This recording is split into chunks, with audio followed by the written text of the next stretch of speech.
अलीज़े शाह ने इंस्टाग्राम से तमाम पोस्ट क्यों डिलीट कर दी?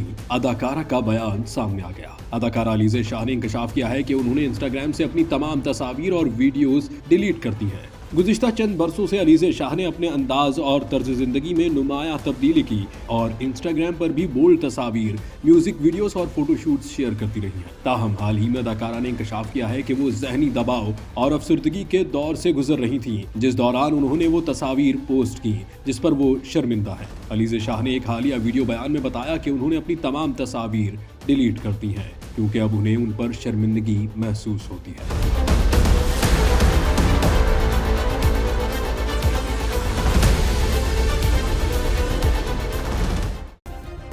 सब्सक्राइब करें और बेल दबाएं ताकि कोई खबर रह न जाए।